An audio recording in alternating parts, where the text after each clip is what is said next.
Captain America, episode 190. My name's Turner Sparks. And I'm Michael Kaplan. You can find me at Turner Sparks on Instagram. You can find Kaplan at Captain America on Instagram. On the podcast today, Kaplan, we have the great Isak Jansson, Swedish comedian, joining us. I met him years ago in Sweden. He is now waiting in the wings, but we're not going to let him talk yet because we want to tell him about his country. We've decided that our guests get to talk too much right off the bat, and we got to change that. Exactly. We do the talking. Too much of them, not enough of us. Exactly. So we have him on today to talk about the coronavirus, the COVID-19 pandemic, but specifically in Sweden and how they've dealt with it. And Kaplan, so they've taken the exact opposite approach of us, right? Right. They have, my understanding is, and I believe we're correct on everything. Yes. And I believe they've done nothing. What I've heard is Sweden has been like a grand experiment, the guinea pigs of this whole operation, where they've done no social distancing, no rules, just they kind of trust people to do the right thing. Yeah. In that sense, it's not the exact opposite of us, actually. Because it's on paper, we really like played by the rules, but in actual fact, people are just out partying in Long Island City, Queens right now. So that's what we want to figure out what happened with them. So and how did they, because I also, from what I understand, they're doing better than us now. So they did nothing and it worked. Yeah, they're like the Trump's showing his advisors like, see, that's why I don't want to do anything, because the Swedish, we should be copying the Swedish.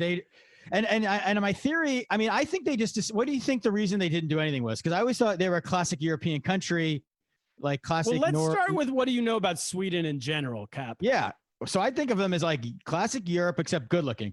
You know, they're not like the English with the bad teeth. They're like, they all look like Bjorn Borg or Stefan Edberg. That's my classic Swedish guy. The women are all, you say Swedish girl, if you use it as an adjective, people assume you're talking about someone who's hot.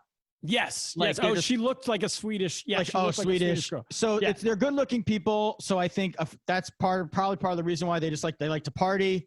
They could not be told to social distance for months. Maybe their government knew it wasn't going to work anyway. They're like, we're not going to keep all these hot people inside. Right. They're like the Ozark people, but good looking is my opinion. Like the Missouri, but good looking. The Missouri, but good looking people. And they also, things work out for them. I feel like it's a country that Sweden's always at the top of every chart of best medical care, best economy, but they're always good at everything. So I feel like they thought like, it'll just work out because we're Swedish. We're good looking. Things work out for us. We don't need to shut everything down. Well, and the other thing, one of my favorite facts that I know about Sweden, which is limited, but one of I know is that they have a midsummer's festival. It's like this party in the middle of the summer, and the whole point of it is to celebrate summer. Like all of our holidays in America. Yeah, something like that. All of our holidays in America, it's like we celebrate because Jesus was born, Jesus died, we started a war, or we ended a war. Like those are the four options. And then for them, it's just like, hey, summer's here. And that's all. Well, it's probably cold there most of the year, right? I don't know. We'll have to ask. I say it's cold. It's Sweden. It's north. Everyone's blondish. So maybe the president was like, listen, summer's coming. I'm not summer festival, midsummer. We've already planned it. We have a theme this year. We've already planned it. It's Enchantment Under the Sea. Yeah, exactly. Yeah. And that's a big, because they're not the types of people who like to stay inside and watch movies, because I went on one date in high school with a Swedish girl and I took her to see Pulp Fiction, one of the great movies of all time. And she hated it. She didn't understand any of it, even though she spoke perfect English. She didn't get any of the jokes. So my opinion is they just don't like movies. They don't like to sit inside. They don't like to be cooped up. They like to be outdoors. So again, the guy's like, there's no way we're going to get these people. I don't want to turn on the people. And also somehow they can be trusted to like just social distance, where everyone else, we're all jumping in hot tubs and getting drunk on Bud Light and making out with ugly people. Yeah, no, like this girl in high school didn't make out with me, and I paid for Red Robin burger and a movie, and I didn't get any makeout. So you're right.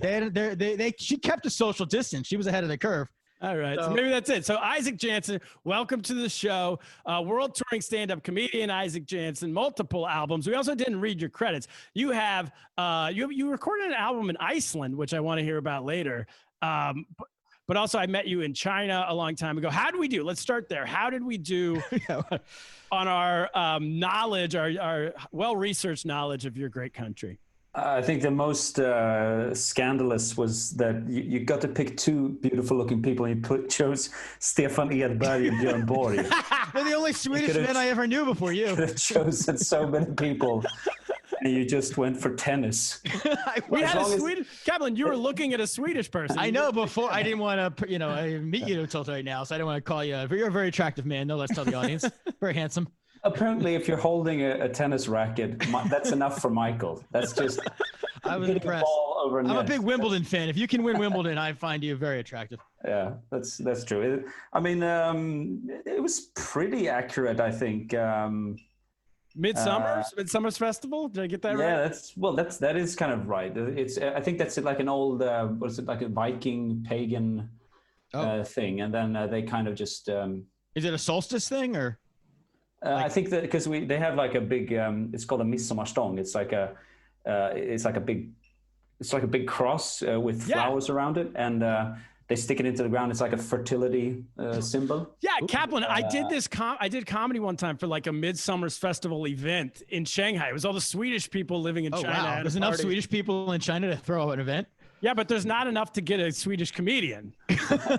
There's one. They're like, you're white. One more. Yeah, they're like, you look close enough. You're pretty sweet. Yeah. So they just got me, and they dance around this. It's like a cross, which in my head, because I'm American, so every holiday is Jesus based. So I'm like, oh, it's a crucifix, and they're like, no, it's not. And then they stuck it into the ground. I'm like, oh, you're like sticking a crucifix. No, they're like, no, that's representing like having sex. And I was like, oh, these people know how to party. So that's when they make all the babies? Is that summertime? When all the boomers? Yeah. Yeah, probably, yeah. I think the midsommarstång is supposed to represent the penis going down into like the wet. Oh. Wow. Yes. This is that's kind of problematic because it's assuming that you have to be a man and a woman to be fertile. It's really, they got to cancel that soon. I think they've actually been these kind of alternative midsummer fests where they've had like a big vagina that they've danced around and stuff like that. Oh, there you go. They're on top of it. So they're two crucifixes just hitting each other. Maybe. Yeah. I prefer to dance around the big vagina than the penis myself, but That's So what's going on with let's start from the beginning. Who decided? Because I think you guys are one of the only countries that was like, we're not going to do anything, right? Well, yeah, but that's kind of what we're getting criticized, and I guess you're known for it now. You're famous. Yeah, known for it. Yeah, which is kind of unusual because Sweden is very much a country that just kind of falls in line and does what everyone else does. And especially the weird part is about like Sweden is a very socialist kind of country. We have a social democrat a party that's run the country for many years. So in general, we're very much like a strong state that makes decisions for us. And then just suddenly the government is like, no, we trust you guys. And all the Swedes are like, what? Okay, how do we? Okay. So everyone kind of panicked in the beginning almost and didn't understand how to work with freedom in that way. But was there a reason, like, was it polls that showed that people wanted this, or is it just that this is the prime minister? Is it a prime minister or you got a president? What do you guys have there? No, we have a prime minister, but we there's like a health, like a health institute. It's called the Folkhälsomyndigheten. And they have a guy called Anders Tegnell, which has almost become like a father's figure for the country, almost like people are pressing up T-shirts and like. Does he do daily press conferences? Yeah, he does the press conferences. Oh, really? He's your Cuomo. So he's from the start been talking about the importance of like not closing down the country because apparently like what their motive is that will lead to more problems with like mental like depression and suicides and stuff like that. So like they will rather keep the society kind of going than closing it down. And so that's been the whole the strategy from the start. And that strategy started in March or February, or kind of when it started kicking off everywhere else around the world. Yeah, I can actually look at my calendar because I see where the gigs just stopped. Kind of that's so it's like March. They started doing some small restrictions, and then they stopped. You couldn't do a gig for 500 people. 500. and then they cut it down to 50. So right now it's no more than 50 people in a room. So they do have rules. There's not no rules. There's rules on the amount of people in the room, what about restaurants? Are there rules on them or? Yeah, they've got rules. They have to have like 1.5 meter between. I don't know how much that is in feet. That's like 5 feet, 4.5 feet. Yeah. So in between the tables and everything, but. Like I think like now this summer, last month or something, it feels like everyone's just kind of tired of it. So no one's really doing it full on, Yeah, that happened here. But for here, it's 6 feet because we're fatter, Okay. So we have an extra foot they have to put between people because you make it up in the belly size. Yeah, exactly. But actually, in Sweden, they one of the arguments to not closing down society was that we have a better, like a general health. Like our health in general is better. That's my thing. You're good looking. You're healthy. Look at that. Kaplan was right on that one. It'll work out for you, right? All we do is stick big sticks down into things that we think are vaginas, and we play tennis. That's all we do. Yeah, that's all you do. You can't.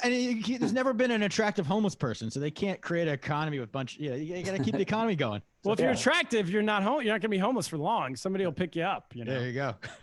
Back in the house. So they closed. What about masks? Did they make anybody wear masks in the beginning? No masks. No masks in Sweden. No masks. Really? No. There's no masks at all. Actually, I think the only time you have to have a mask is if you get on a plane to go somewhere else. So there's. I don't think there's any masks in Norway, Denmark, or Finland either. I think there are none of the. And it doesn't, because I don't think we've said this yet on the podcast. Your numbers started out low and they were low for a while. And it seemed like, oh, wow, this worked. This whole doing nothing is the best policy. And then they spiked, but the whole country has about 10 million people, right? Yeah. So it's half the size of the state of New York, population wise. And then they spiked for a little while. And then, which I don't know, was it like 1,000 a day, maybe in new cases, somewhere in that range? No, not that much. I think total not even is that much. 6,000. Total is 6,000. Okay, so now it's down to like 45 new cases a day. So it did go up, but then it came down. When it went to the top, did the policy change at all? They had some more restrictions, but they didn't really change anything. They didn't do the hard. What's it called? The lockdown kind of thing. Quarantine. Shelter in place. Yeah. No, it was still. They told people to kind of work from home and kind of be careful and wash your hands and stuff like. There's lots of what do you say, like recommendations more. So wow. But I haven't. So seen how did it work? I don't understand. Like it's just a natural. Like summer came, and.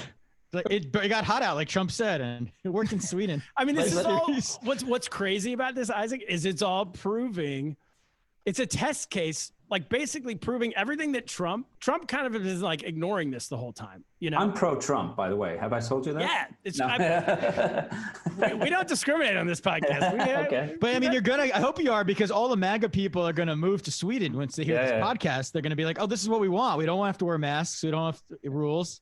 By the way, if anyone doesn't get the irony, I'm not pro-Trump, but it doesn't matter. But it doesn't translate to But if he listens to this podcast, this is like our chance for success. He will retweet this, and there'll be like 10 million people following your guidelines. Yeah, you'll get a crowd that you didn't expect. I think a crowd of Bjorn Borg looking. There's no way to escape, though. What you're saying, though, is falling in line with what he said, which is fascinating to me. But one thing I heard is that.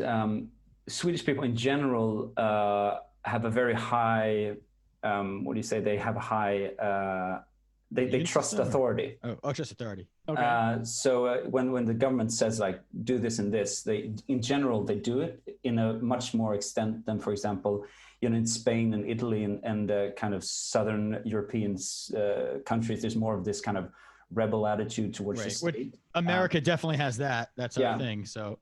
And so, so that was one of the arguments too, is that we don't really need to lock it down or kind of enforce it in any way, because people are going to do it anyway, and people have done it, I guess, pretty much. I think so far, even though the numbers are bad with the deaths and stuff, with 6,000 deaths, we haven't strained the healthcare system, which was the whole point of. The restrictions and stuff. Right. So I think that's. So you only have 6,000 deaths total in the country of 10 million? I think so. Yeah. Because New York has about, what do we have? 32,000 deaths. I mean, Isaac, we have 7,000 in my county and 7,000 more in Kaplan's County, which is like 15 minutes. Do you not have old people, or do you not have nursing homes? Like, I don't understand. No, but the weird thing is this. The weird thing is that in Sweden, it's like right now the discussion is that we kind of failed, because if you look at Norway and Finland and Denmark, they have way lower numbers. Right. Because they had rules, like they had lockdowns and stuff. But compared to us, you guys are a miracle. Yeah, I guess, but I don't know. It's really weird, because like in the beginning, everyone was like, "Oh yeah, we figured it out," but then things kind of turned there. But the explanation is that the disease got into the health care. What do you say? Like the older homes. Nursing homes. Nursing homes. And so that's when the stats went up. What's the throughout the whole thing, what's been the opinion of the public? Like, has the public been split? Like, people are like, we should be locked inside, and other people are like, no, freedom, or how's that gone down? I think there's still kind of been a very I don't know. I mean, you're always in kind of a filter bubble. Everyone is. So I guess I don't know how much is just the people that I reach out to, but most people seem very positive to the strategy. And, people are complaining, even though we have like the most, the least kind of strict quarantine. People are like, it's so boring and nothing's happening. It's like, yeah, but this is nothing. Oh, they're saying it's too much? Like, it's too people restrictive? are complaining. Actually, they don't like to watch movies. No. And what about the economy? How's it done through all this? Because like ours is cratered. Yeah, I don't know. I think it's. I mean, obviously it's going bad for everyone, but I don't. But like people have jobs. Well, did your government do like a some sort of plan for people who are losing jobs? Like some sort of. I know you're pretty socialist to begin with, but did they increase pay people to not work or anything like that, or increase unemployment or? Yeah, they have those, what do you call it, support packages, or what they're called. So, for example, for like if you're working in arts and culture, there's a lot of people have gotten like money from the state, and then people are complaining that they're not getting enough money. But so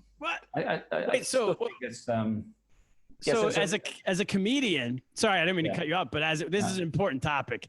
Yeah. As a comedian, I heard that in Germany, in Canada, and I guess in Sweden, they're giving comedians, like they consider a comedian a real job, and then comedians get money. Like they don't do that in America. We're lumped in with the welfare system, which is fine, but there's no specific package for comedians. They don't consider us like real people in terms of, you're not real people. Meanwhile, there's more stand-up comedians in America than everywhere, right?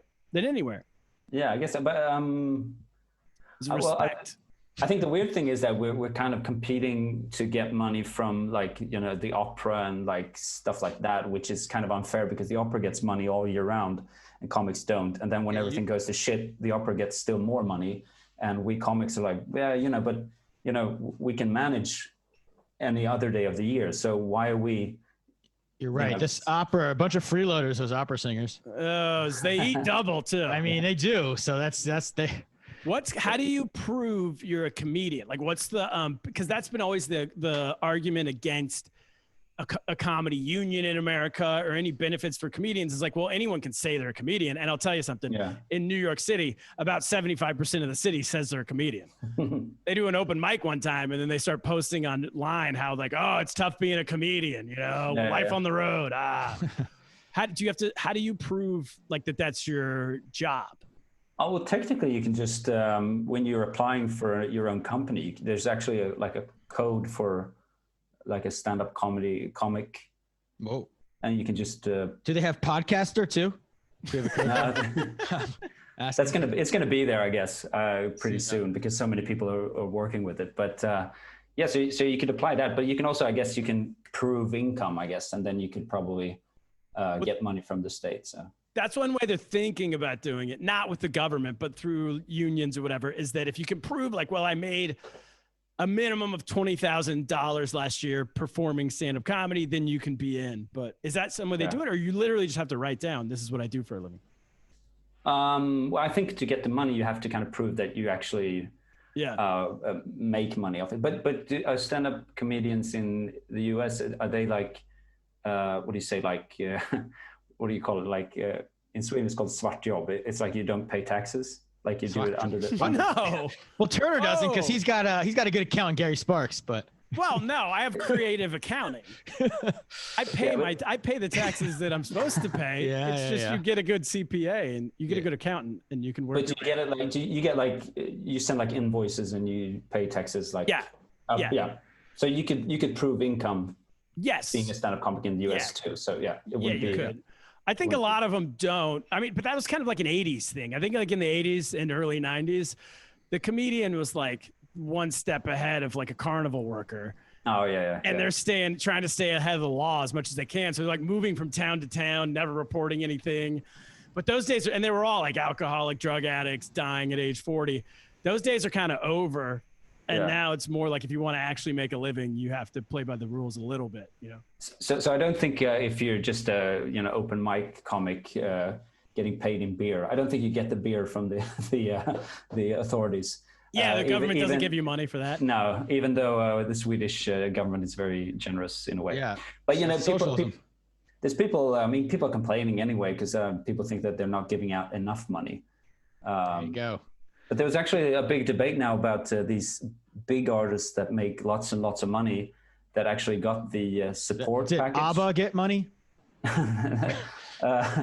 No, but it's like big artists that make like 10 million crowns something per year or something, and they still got the package for some weird reason. The artist. So can I ask, what was the artist package? How much money was it? I think it's different. I think it's I don't even know. I actually haven't I haven't applied for it myself. So is it based on how much you made the previous year or something like that? Yeah, something. Yeah, I think there's different steps. I don't really know. I see what you're saying though. They had a similar thing in America. They were giving out small business loans. To keep business going, and like the LA Lakers, it turns out took $6 million. A lot of major. They set it up to be like they wanted to do quickly, but so then it was like a lot of big companies were like Shake Shack and others we're taking advantage. So that makes sense. Yeah, that happened. That's kind of the deal. So was the original idea? Oh, go ahead, Cap. Go ahead. I was gonna say though.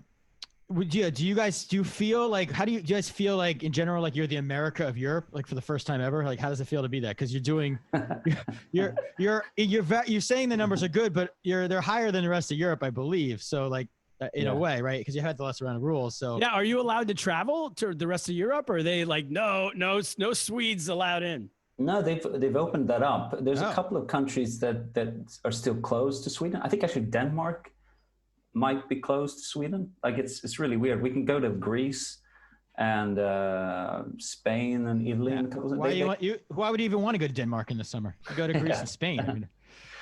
But I mean, like, have you traveled? Yes. No, I haven't gone anywhere. I had a kid in September, so basically I've lived quarantine life. Without having quarantine. So. Yeah, because I was wondering when he said Spain and Greece, I was thinking about in the summer, those are major party destinations in like these islands. Is that going on? Are people in like Ibiza and all those places? Yeah, there's this big article now about people that they took as soon as they released the restrictions. They got on the first plane and went to Greece, and they were complaining that the buffet wasn't who's eating a buffet right now? Oh my gosh, people. And then it was kind of like people back home were just like, oh, you idiots, how can you just like the day after they released the restrictions and you're down in Greece. Are they writing a negative Yelp review about the restaurant buffet? Is there any viral shaming? Because in America, every time people go to the beach or a party, it's all over social media pictures of them. Is that going on with these people at least? Yeah, that's the same thing here. That was also like, because before we even had the 50, the not more than 50 people in a room thing, a lot of shows closed down because they were getting like publicly shamed for keeping open, even though they were following all the rules and stuff. So these are comedy shows you're talking about? Yeah. There's some like rebel comedy shows that I've run the whole time, just kept it really small. Have you been doing any of those? Rebel comedy? No, I haven't. I've done like in July, I've done I think 4 gigs now.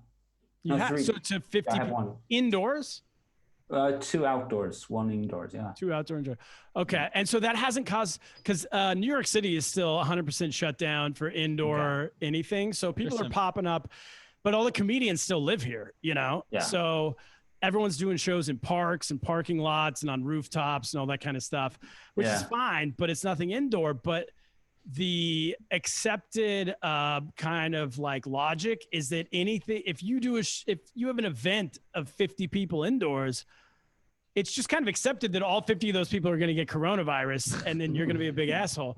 But that hasn't happened with you guys. None of these indoor events have exploded into outbreaks or anything. They've kind of decided here that outdoors anything is fine, indoor anything off limits.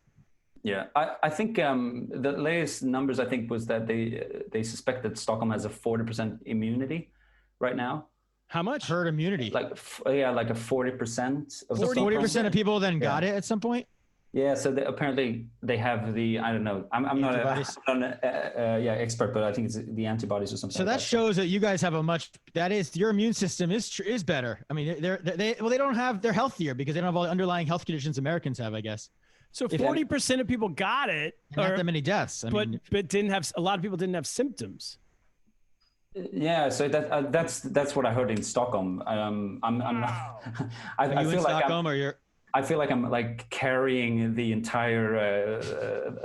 Well, the idea of this podcast is so our listeners, when they go to a cocktail party next week, can be a real blowhard and spew information at people that they kind of heard on a podcast. So this is perfect. We want our listeners. They've been in quarantine for months. We want them to come out of it and be like the sharp. We want them to dominate a cocktail party, be the most interesting person in the room.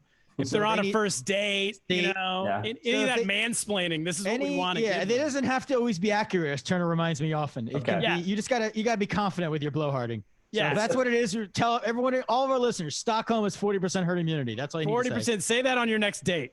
It's such a sad thing with the date starting with the guy talking about a stick going down into the ground.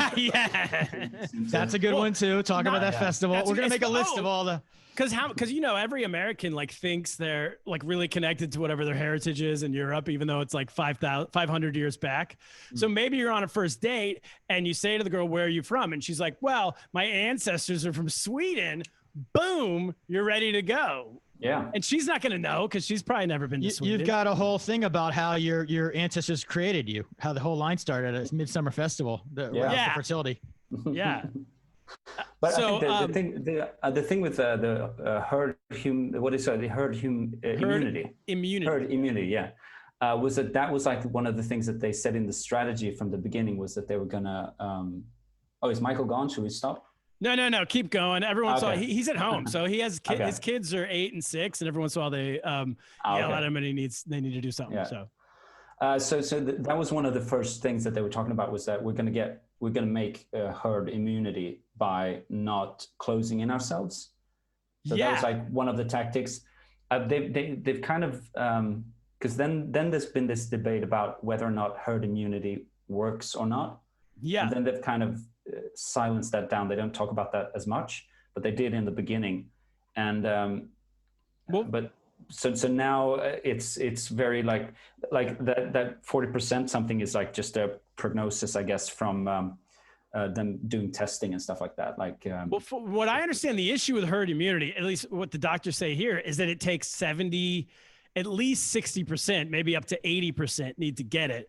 Yeah. And then that's going to be a lot of deaths or a lot of like long-term health issues from all the people who get it just to get the other 20%. It's like the benefit of the 20% who don't get it doesn't outweigh the 80% that got it. But it benefits because when we get a vaccine, we have less people who need to get the vaccine, at least if they've already theoretically. I mean, well, then the other issue is that the antibodies might only stay in a few months, but who knows? Let's get back to Sweden specifically. Because now we're really talking out of our ass. We don't know anything. And that's not a good cocktail party. That's not going to impress a girl or anything. You don't want to talk about. So at the comedy shows, is the audience like tentative or scared at all? Or what's the mental state of everyone? Yeah, I think it's now like just recently this summer now, the last month or something, some of the comedy clubs are starting again, but with restrictions and the tables apart and stuff like that. But I think the big hurdle is, of course, to get people to just dare to go to the comedy show.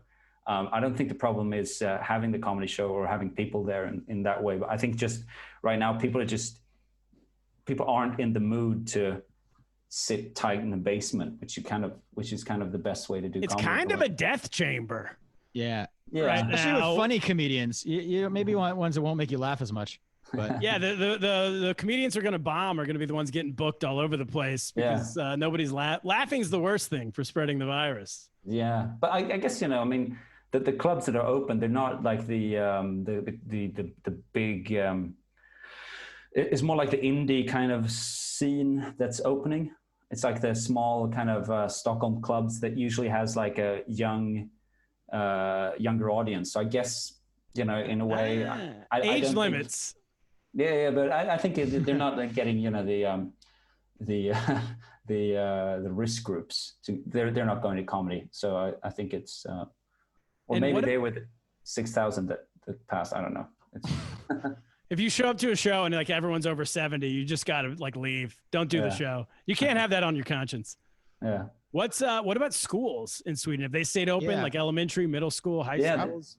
They've been open the whole time. Open. But you have school in the summer? Kaplan. That's what I'm confused about. Europe seems to have school in the summer, right? It's not like you don't have farmers. You're not on the farmer program, right? Where you don't have America farmers. Because of farmers. Sweden doesn't have farmers, according to Kaplan. Because of farmers, our kids don't have school for like 3 months in the summer normally.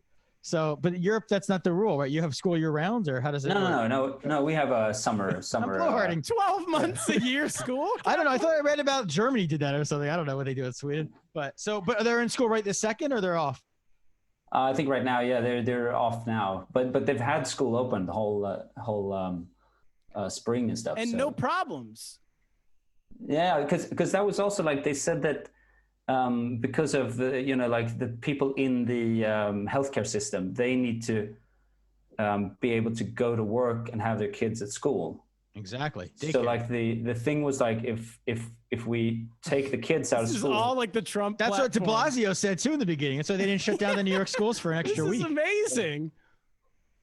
Sorry, keep going. Yeah, so that was the argument, and so that was what we've kind of done, I guess. And there's been no crazy outbreaks at the schools, because I need to make this argument in the next meeting for my school district as we discuss reopening for my schools in Kaplan September. wants to send his kids back to school, but the state thinks it's unsafe. I want to send them 7 days a week to make up for lost time because, I need them out of the house. You'll know this. You have a baby, right? Only? Yeah. You'll know this in a few years when it's not so cute anymore. But congrats. But I mean, like, isn't it like kind of determined now that like kids aren't affected by the virus in the same way that grown-ups are? Yeah, and they don't spread it. They think under 10, they don't spread it the same way grown-ups do. Something about the size of their nostrils or something. But okay. I think they're just pretty gun shy in America and New York City specifically, because we had like 32,000 people die. Yeah. That I don't think any single scientist wants to be the one to state his claim. Go claim. out on a limb. Yeah. And then find out that he was wrong 3 months later, and then have, his name taken through the mud. Can this be a theory? I just thought of one.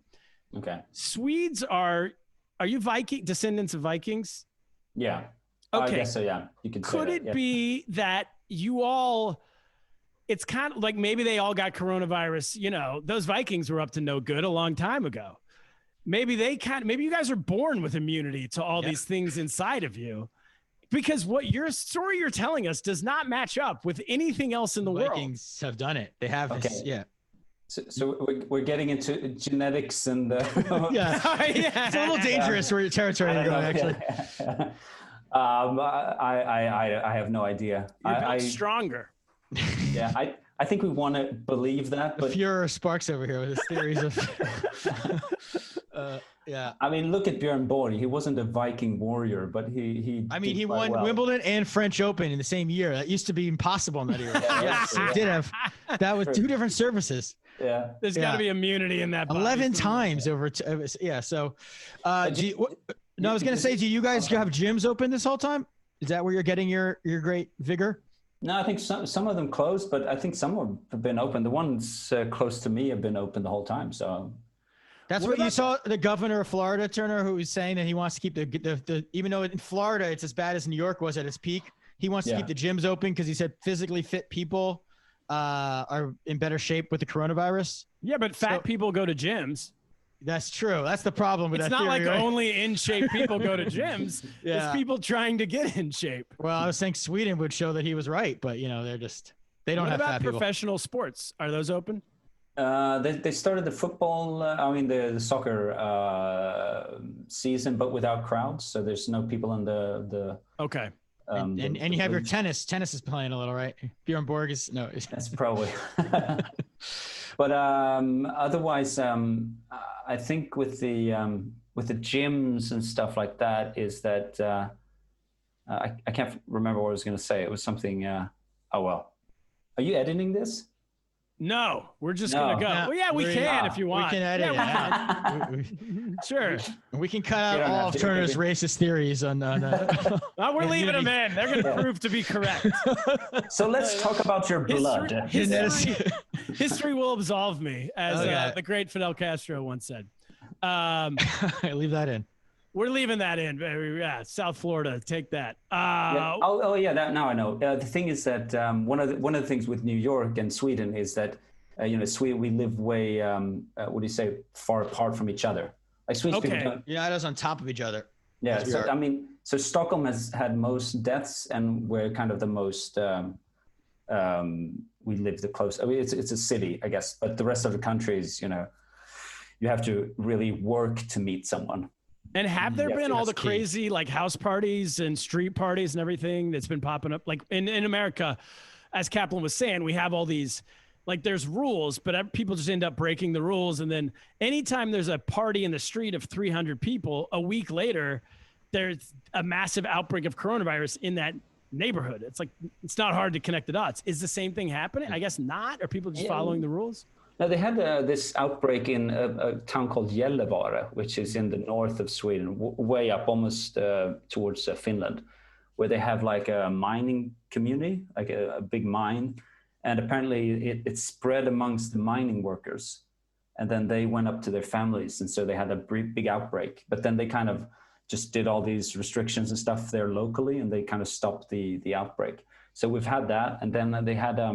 When the schools ended, they have like these big parties for students. Yes, and, the graduation type party. Yeah. Ragers. Yeah, so even if they said that like, oh, we're not going to do this year, people still had them. And there's these a lot of like news about like young people sitting outside drinking and partying when everyone else is kind of sitting inside. And this was in I guess in April and May, so it was still kind of sensitive to. The Swedes just want a party. I got that right too. They can't. So what about you? What's the what would be your advice then to us before we move on to you? Should we live and let live? What's the advice for Americans? I don't. But four more years. It sounds like you're saying. But my feel isn't the problem with. I mean, we have a different healthcare system, so I guess that's they've sort of made our coronavirus like they just made it all like you can get tested and all that stuff for free, and what's testing like for you guys? And also the tracing. Do you have the tracing, or do you just have? I'm not really sure. I think we have tests, but I don't think they're free. Actually, I don't know. They haven't been advocating. Getting tested. They don't have masks. They don't get tested. So you don't do that whole contact tracing thing, which is here where they like. I was just in Maine for the weekend, and every time you go out to dinner, they would take your phone number down because if it was someone got positive, they would then call you. So that's what they do in China as well. Yeah, they don't do that in Sweden. Is this even the same disease? I don't even. It sounds like you've. Wait, Kaplan, I think we've gotten to the bottom of this. I think again, this is Trump. If you don't test, there's no cases. You're proving Trump's theory. Oh my God, he needs to know this. He needs this episode. If he loses, run on this. If he loses to Biden, he's going to run for president of Sweden. Yeah. He's going to apply for citizenship immediately. Okay, so you don't know anyone who's been tested or anything? Oh yeah, I have a couple. My wife tested for coronavirus. Okay, so you can't get tested. It's not like they're not testing anybody. But they actually, in the beginning, they weren't really promoting it in any way. Kind of now, kind of people are testing, but yeah. It's the same here. I mean, no, here they were saying anyone can get tested whenever you want. But then the reality was no one could get tested. Well, we just didn't have enough tests for the amount of people that needed them in the beginning, and now it's starting to catch up. But here it takes several days in some states to get your results because we have so many people who have it. So that's the problem. Okay. But I don't know what are your results quick there? I imagine it's an efficient system. You don't have no idea. I have no idea. I haven't done the test. I don't know if I've had it or not. Yeah. So I have. Neither have I. Kaplan has, right? I had the antibody test about 6 weeks ago, and I was negative at the time. So at the time, so I feel like I'm negative, but who knows? But yeah. So what's your advice for us? What should we do to be more like Sweden? I really don't know. I think, but isn't. Well, I have another question actually. Sure. So have people been losing their job? Like here, pretty much everybody's been losing their jobs but that's working from home. Either working from home or got laid off from their, losing their jobs, whatever fancy way you want to say it. But that's because we shut down the whole economy for months and months and months to try to kill the virus. But ultimately we did the worst of both worlds because we opened a month. We shut the country down long enough for everyone to lose their jobs, but not long enough to kill the virus. Yeah, we got so literally it was the worst possible plan. But you guys didn't shut down. Isn't that whole like idea of killing the virus? Isn't that kind of like a hoax? Like it doesn't really. This is what Trump's been saying. I mean, you can't just completely stop a society. You can't lock everyone down because then you'll have more deaths because you'll have people that won't get food and. That's true. We left supermarkets open and we left takeout restaurants open. We did leave things open for that reason. Yeah, but I mean, as soon as you keep something open, then there's always a risk of something spreading somewhere. So you can't really kill it. You can only like. And we have to walk our dogs here. Hope to contain. Yeah. But, Bill Walton voice. But I don't know. But isn't like in the US? Isn't it the weird thing is that it's all like different states have different tactics and stuff. Like in Sweden, at least, the whole country kind of has the same tactic. Yeah, it's a complete mess. Every state has their own tactic, their own plan, and then there's also no hard borders between the states. Yeah. So you can go from one state to another freely. So you can go from a state that doesn't care about it, that isn't doing anything, to a state that you can go infect people in the next state whenever you want.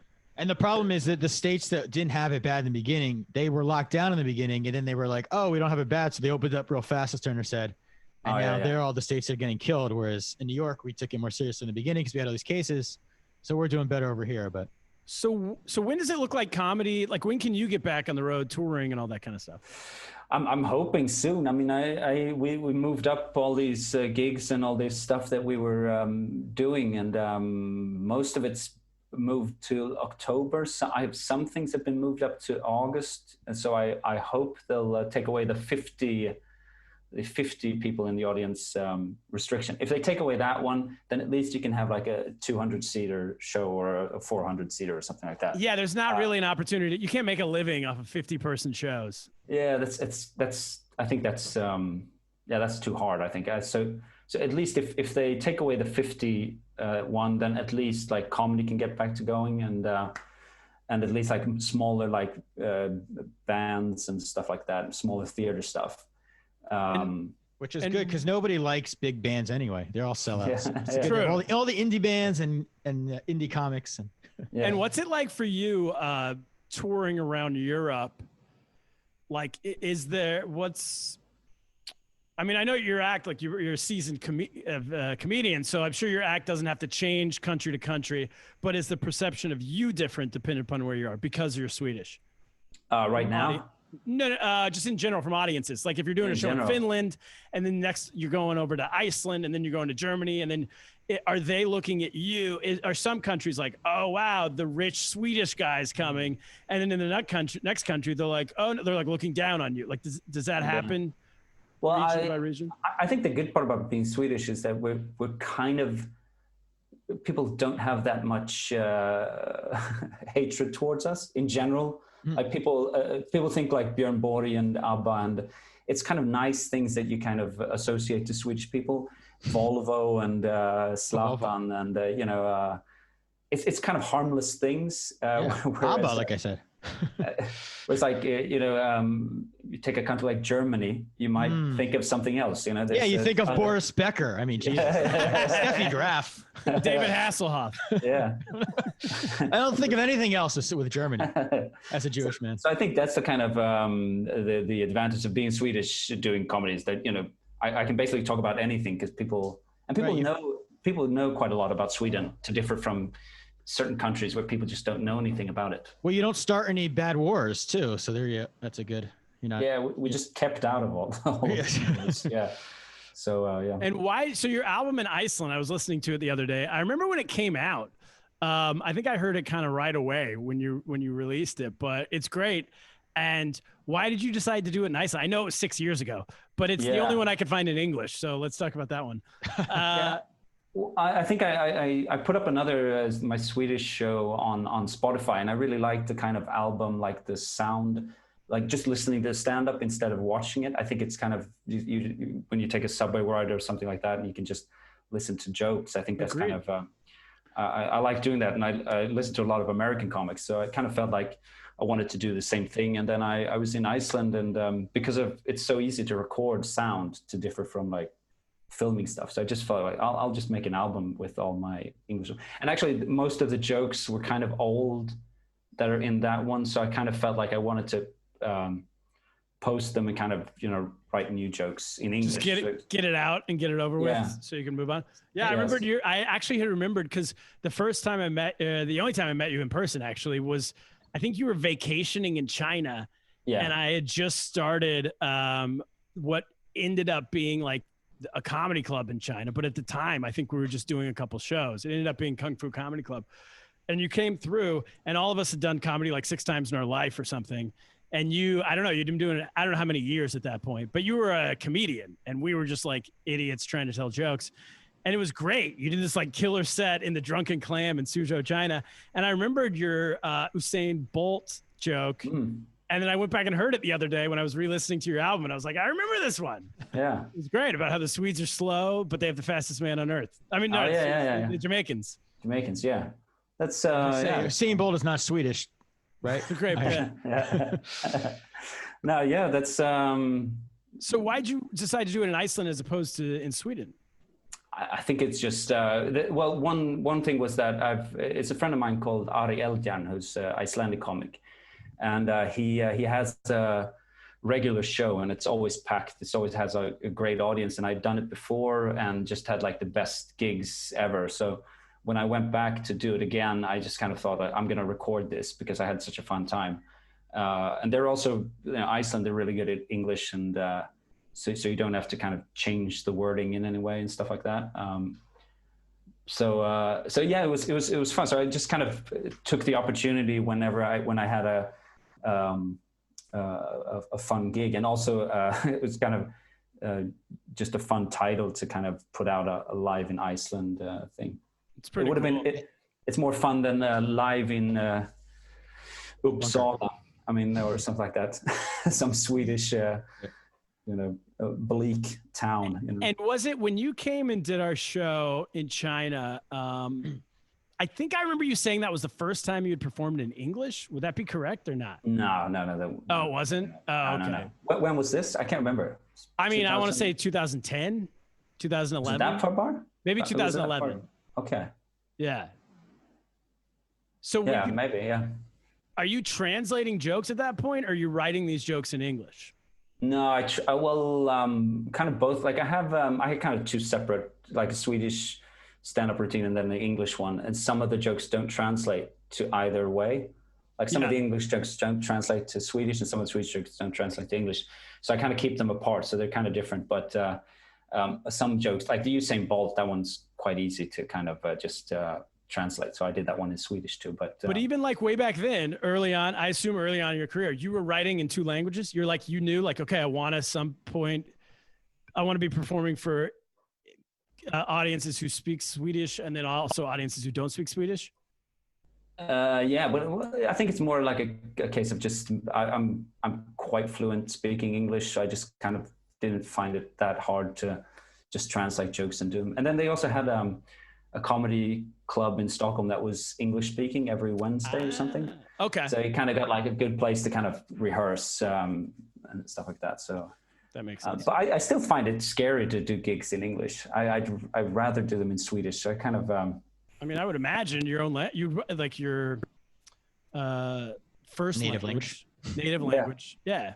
I think it's especially like when something unexpected happened, like you get heckled or something. It's always better to do it in your. Comebacks are easier in your What's the fear? What? Why is it scary? No, I'll just someone will heckle me, and I'm standing there going, "Yeah, what's that word? That thing? I'm gonna. Oh, that's right. Your mama. Wait, what's that word? I performed once in Chinese, maybe twice, but definitely I remember the first one. It did not go well, and my Chinese was decent, nowhere near your English, but good enough to where I worked in Chinese. I did business in Chinese every day when I go into my office. It was all Chinese, but standing on a stage, I did like 7 minutes, and I think I was so nervous. I was messing up words. I was getting like saying the wrong adjective that what I thought I was saying, I wasn't saying. People were laughing at me. It was awful. It was like the worst bomb of my life.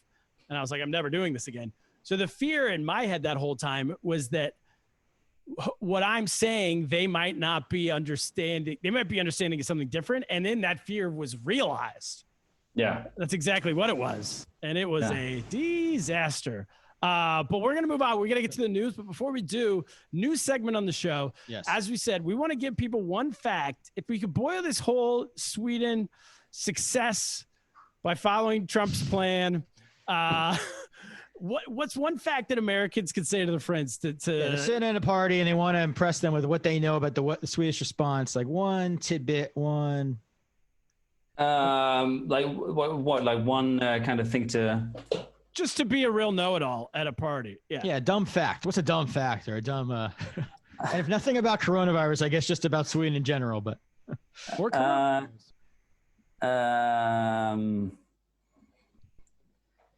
You put me on the spot here about the coronavirus in Sweden. I mean, we've already talked about a number of things here. We got the herd immunity, the 40%. That might be the highest. Yeah. But is this the premise of the podcast? Is just to like drop weird facts about different things? Is that the whole thing? I mean, that's part. That's a very important part of being a blowhard is you got to drop weird facts into conversations for authority. The point of the show is to learn about things going on around the world, but no one has time to really learn. So it's so you can be smart enough to be an asshole at a party. Did you you said that you mentioned you listen to your album on the subway. Subways have been people riding and everything. Is that normal? Like they ride every. Oh, you ride it?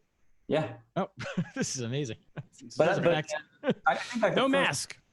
Yeah, the first weeks it was very little people on the subway, but now it's back to normal, I think. It's fantastic. All right. That could be our fact right there, people. Tell them, and if you want to ride the subway, go to Sweden. Go to Sweden. If you want a total freedom, go to Sweden. We should get to the news. Isaac, you want to stick around? We got a couple news stories. You actually gave us one of them. So stick around for that one. All right. Cap, before we get to news, let's play the music. Play the music.